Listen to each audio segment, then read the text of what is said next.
waxa weeye kiiska Caaisho ma dhamaanin nimankiina lama dilin aniga ku dhaaranaya waxaan ku dhaaranayaa oo kitaab ku maraya nimankaas inay nool yihiin oo wadanka Turkiga ay joogaan maanta oo ku raaxaysanayaan baa dadka Soomaaliyeed ugu dhaaranaya waxa weeye Aabaliyaas waa dhaawac isbitaalka Gaalkacyo magaalada Gaalkacyo isbitaalkeedu yaala mana dhiman mana nool xaqiiqada jirta marka ay la wada waxa weeye kiiska Caaisho ma dhamaanin nimankiina lama dilin aniga ku dhaaranaya waxaan ku dhaaranayaa oo kitaab ku maraya nimankaas inay nool yihiin oo wadanka Turkiga ay joogaan maanta oo ku raaxaysanayaan baa dadka Soomaaliyeed ugu dhaaranaya waxa weeye Aabaliyaas waa dhaawac isbitaalka Gaalkacyo magaalada Gaalkacyo isbitaalkeedu yaala mana dhiman mana nool xaqiiqada jirta marka ay la wada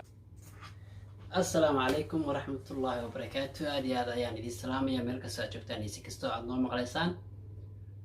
سيد هذا داون سن فيديو عن سوق اللي وهري. ويلكن اللي لا حقول أنا يا وكتاب جامعكم ريا.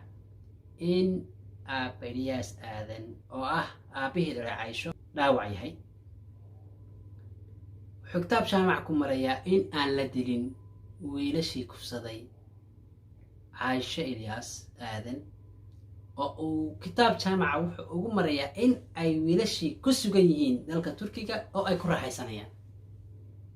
wax la cayriyo been baa u gaabisa wixii runaa Ilaahay anigu dugo anigu intaan ka awoodo baan jeclahay maanta inaan idin la wadaago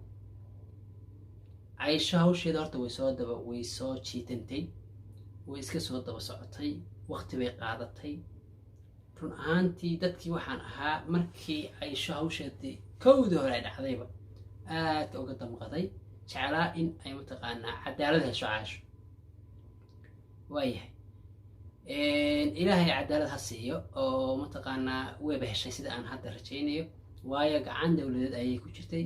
gacan maamul ayay ku jirtay gacan waalid ayay ku jirtay haw kiiskeeda intaas oo maxkamadood ayaan la isla maray intaas oo looyarna waa isdaba maray waayahay nimanka Caaisho hadda anigu wax warbixin dheeraad aan ka siinmayo oo yacni warkeeda waad ka dharagsantii sida xaqiiqda ah saddex nin ay ahaayeen sida xaqiiqdan waxa la yiri laba nin baa la toogtay midna hawshiisii dib baa loo dhigay waxa lagu ballamay in 10 cisho muddo ah lagu kala qaato in arrintaani socon karto iyo in kale waxa go'aanka loo qaatay wax kale ma ahayn maadaama labadii nin laba nin horta walaalay ahaayeen nin kale oo ninka weyn gabadh soo shaqaalay buu ahaa laba nin oo marka walaal haday ahaayeen mid baa la toogtay tolna waa la yahay waa la wada hadlay oo waxa la yiri hal mar yaan laban oo walaal lama wada dili kare maxaynu yaalaa oday Ilyas baa la tagay waxa lagu yiri Ilyasow arrintan inaad nala gashid baan jeclaan lahayn horta gacantaada ku jiraan wiilasha baa la yiri waa kuwaas haddaad wada toogaysa fasax baa u tahay haddii xeer dhigasho ay jirana arrintan oo kale waxa weeye way ku soo mari adiga familkaaga way soo mari kartaa maynu si hoose u wada hadalno saas markay xaaladdu ahayd 10 cisho loo qabtay in lagu wada hadlo wada hadalka haddii 10 ka cisho oo odagu yiraahdo wax ka soconaya arrintan ma jiro wiilka labaadna waa lagu darayaa sidaas ay saddexdan lagu tooganaya sidaas ayay saddexda ku tagaya waay arrintaas oo faahfaahsan oo xuraansan oo dhan walba laga fiidiyay oo qof la isku halayn karo aan ka soo xigtay oo aan jeclahay inaad ninkuna wada garanaysaan quruxda qoyska kanaalka la yiraahdo 2 oo Cabdullaahi walaalkeen khayr Allah siiyo oo barnaamijkaas aad ugu dhuun daloola aadna uga sheekeeya mar walba ayaa barnaamijkan la wadaagay odagii ayuu wacay wuu la xiriiray laba su'aalood baan la weydiiyay oday waxa la yiri see tahay waa fiicanahay buu yiri markii la yiri waa fiicanahay isla markiiba hadal wuxuu ku jawaabay war anigu arrintii way dhamaatay meel fiican wax noo marayay ku jawaabay Cabdullaahi su'aalku cali wuxuu arrintii inay dhamaato ay fiican tahay aab waan ognahay adiga dhaawac inaad tahay baan loo sheegay maxaa ka jira bal warkaan noo xaqiiji wani warka waa maqlay dhagaca isbitaal yiraahdo in la dhigay oo sheeko noocaas la faahfaahinayo oo maqlay arrintaasna waxba kama jiraan oo boosaasaba joogaa anigu boosaasan joogaa ma ba jooga Gaalkacyo Cabdullaahi su'aalkan uu weydiiyay wuxuu ku yiri arrinta kale oo wiilashii la toogan lahaa laba haddii la toogto kii haray hawshiisa xaggee maraysaa arrintaas wuxuu yidhi weli wada hadal baa ka socda 10 cishaana loo qabtay inaa cafiyeen u badan tahay waayo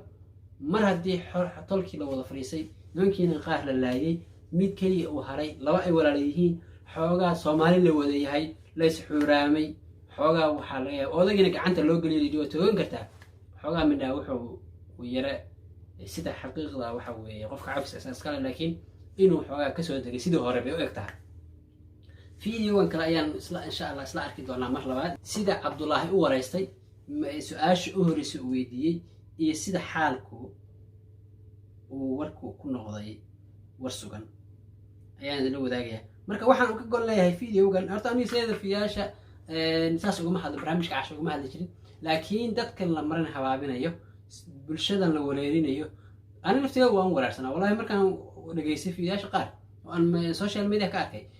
run baan u qaadanaya marka idinkoo kale sidoo kale run u qaadanaysa laakiin Cabdullaahi khayraas iyo walaalka Cabdullaahi ayaa arrintii oo faahfaahsan noo faahfaahinay odagina toos ula xiriir baleenay ila daawado mar labaad Abi Ilyas Aadan ma nool yahay mise waa dhintay السلام عليكم وعليكم السلام أبو إلياس آدم في أي عبد الله خير كنا ماتي وانكو درتي أديك واحد ليه والله حبضنا كوتا لا ليه إسبتال باب جفتا معك كده وحدا كما كرا داوي يعني باساسا جوغا وكان كعي هاوش ماشي كسب حبي waad maqlaysaan bay la tahay wuxuu ku yiri anigu boosan jooga waxa ay sheegayaan wax ka jira ma jiraan waa pen aniguna gaalkacyo ma jooga awshan waxa ka dhacday waa laga sheekeynay waa meesh ay leeyihiin waa lagu dhaawacdo waa gaalkacyo balan si daawan كعي ويه هيا كان وحنا يلا دغ عدي دهين هيا واحد صارين isbitaalka dhagax cad yaala ayay dhaheen waa hadalka ay sheegay yaani kuteen inay tahay hawshii way cad asigi wuxuu sheegaa boosaaso قابلتون marka adigu hadda wax dhibaato ama qabtid Soomaa يا wax dhibaato ama qabtid Soomaa hadda وعاصمات قبا ابا حدا صار عارفين وعاصمات قبا waad maqlaysaan beelata wuxuu ku yiri waan caafimaad qaba aniga laftigaygu arrintan video social media baan ka daawaday waa hadda sadar hadalka ay sheegayaan sida aan u daawaday asagan u daawaday arrintan inaysan waxba ka jirin wuu noo cadeey marka bulshada ayaa la mar habaabin videogu uu leeyahay waan si daawanaynaa inta ugu muhiimsan baan ka soo qaadanaa insha Allah ها أبو إلياس أنت أصلا كسوي دين ربي أدنى وأمها سنتهاي عفس كنا وبناي هاي إن السوق معناها وحول يعني بالكينا وبناي هاي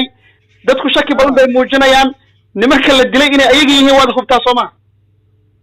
nimanka la dilay in ay yihiin waa hubtaa Soomaaham yaani ninka shaki uu nageliyay Turkiga joogan buu yiri nimankii odaygu wuxuu ka xaqiijinaya in ay nimankii yihiin iyo in kale marka su'aashu waxa waaye in nimankii la toogtay tiri waan taabtay ayaga xaaladoodu tahay waan fiiriyay inay run tahay in kale nimankii la dilay kuma yihiin su'aashaas ku celi Cabdullaahi macnaas بنوك اللي جري واه وانا درت فاهمها لكن أرنت جدال كسو كرتو وحي هاد إلا حل الدعوة دي أبو إلياس آدم ولا الدل الربي ولا ضاوعي على شيء حبت كجد عضي إسبتال بويا لا كمان بحن كمان جرتال الله مركا أرنت أسينا حقيقي أو قد بنقوصة وعي أبو إلياس مقرت ما سنت باساسا جوغا bulshada Soomaaliyeed marka waxa uu sheegaya arrimaha la leeyahay Abu Ilyas Aadan waa la dhaawacay xabad baa ku dhacday arrintaas inay been tahay oo wax ka jira aanay jirin Abu Ilyas waa kana codkiisa bulshada way wada maqlaysaa wararka kale ee been abuurka ee la doonayo in shacabka iyo maamulka Puntland isaga hor keeno aad iyo aad baan uga taas waxa ku dhamaaday xaqiijintii in odagii Abu Ilyas ahaa uu dhintay inuu nool yahay su'aasha labaad wiilka la leeyahay wiilashii la dilay waa laga reebay xaqiiqdiisa oo dhameystiran hadda ila daawado waxa idin soo haray wiilka macnaha waxa weeyaan la leeyahay wiilashii la dilay waa laga reebay iyo sababta looga reebay Abu Ilyas Aadan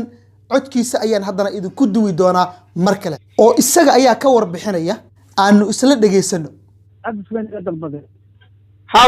wiilka saddexaad cabis baa laga dalbaday Soomaa عبد baa laga dalbaday laba wiil oo walaala isma raacin karno hadalkiisa waad maqaltaan beelata Abu Ilyas wuxuu yiri hadda laba wiil oo walaala ah isma raacin karno hadda laba wiil oo walaala ah isma raacin karno miis waxa jira xeer beegti waa la wada hadlayaa hoos baa loo dhigayaa gacmo geli jira hoos baa loo dhaqaaya si hoosaan hawshan ku dhammaynana inuu caafiyey ayayna u badan tahay mataqaanaa saasaan ku deegaan baanu nahay waana la degannahay waan isla degannahay meel ma kala jirno waan wada degnaa dadka oo dhanna way igu hambalyeynayaan inaan cafiyey bay u eg tahay su-aasha markii la weydiiyey odagu aabba ku jawaabay marka waxay u eg tahay hadalkii oo kooban aanu fi ugu dheeraado ma rabo aaba Elias wuxuu xeeriyey in laba wiil oo walaala aysan hal mar wada go'i karin inkastoo ay yani bulshada ku qanacsan yihiin inay mataqaanaa saddexdaba ay la dilo ay yani anagoo xataa shakhsiyan aniga qadar ahaan aan jeclaan lahaa in mataqaanaa qofkii dhibka geysta inuu mataqaanaa bulshada laga xaqiijiyo aan jeclaan lahaa haddana aaba Elias aadan wuxuu yidhi waxay u eg tahay laba qof reer aan wada degno weeye ehel baan nahay tol baan nahay in aan laba wiil la israacin karin marka intaas haddii aan kusoo kabo barnaamijkayga videoga waa inoo socon doonaa laakiin bulshada yaan la marin haba please bulshada yaan la marin habaabin yaan been la sheegin beenta ammaanta sheegtid way kaa jaran tahay si hadalkaas oo kale xaqiiqda ah oo Cabdullaahi loo wadaaga oo kale ima beensan karno odagayna boos u joogaa wiilasha gaalkacyaa laga qaaday waa lagu aamini waayey garow waa la geeyey garow waa muddo lagu hayay lagu maxkamadeeyey wax lagu kala saaray lagu baaray arrintooda lagu ogaaday kadib markii la rabay in la toogto ayaa waxaa la yidhi wax kasta waa dhici karaane aynu sii fogayno boosaan geyn meesha lagu toogtay xataa wiilasha waa boosaaso ma ahan garow ma ahan gaalkacyo ma ahan qardho xaggaba ma jirtaba waxaa loo qaaday boos loo soo waday dowladda gacanta ku haystay iyo odaga kulligood faamilka waxoo dhan waa la qaaday waxaa la geeyey boosaaso ayaana labadii wiil lagu toogtay bulshada yaan la marin habaabin mar labaad saddexaad leedahay baan leeyahay videoga dhammaystirin ay la sii dhammaystir insha allah marka dadkao dhan waa ku hambalyeynaya maya in waad adigay kugu xirantahay inaad wax cafiso inaadan cafinin waa mid adig kugu xiran intaasoo isla maanan fahmin waxaa kaletoon la sii hadlay aabi Elias walaalkii baan la hadlay waxaan la hadlay Cabdullaahi Elias baan la hadlay oo aabi Elias uu dhalay macnaha dee intaasoo dhan waxay iga ahayd war maadaama kiiskan aan muddo sanad daba ordayay oo aan rabay xaqiiqda meesha uu ku dambeeyo ilaa aan ka salgaar inaanan ka hari doonin waxa waajib igu noqotay in aan halka uu marayo iyo xaaladdu sida ay tahay aan idin soo bandhigo walaalayaal marka aabi Elias sida uu ka dhawaajinayay wuxuu yiri wiilasha daris baan ahayn familigana daris baan ahayn maadaama ay aqbaleen oo macnaha waxa weeye wiilashanu ay qirteen in macnaha waxa weeyaan waxa cuslaatay oo family ahaan nala cuslaatay laba wiil oo walaala ah oo isla dhashay in macnaha waxa weeyaan geedka la wada geeyo maadaama waxa wax kala dilanaya ay yihiin qabiil jufooyin baa loo kala dishaa maadaama dawladdu ay ka gacmo laabatay oo ay tiri idinku disha waxa soo baxay wax ah warda nimankii maadaama loo dhiibo la yiri disha idinku laba nin oo walaala oo isla dhashay maadaama dambigii ay ku wada jireen in la qisaastana way bannaan tahay diiniyan in diya laga qaatana way bannaan tahay diiniyan in la iska cafiyana way bannaan tahay diiniyan intaba shariicada islaamka iyo diintanada horta wayna amartay markii caadufada iyo xuquuqda dumarka ay leeyihiin laga soo tago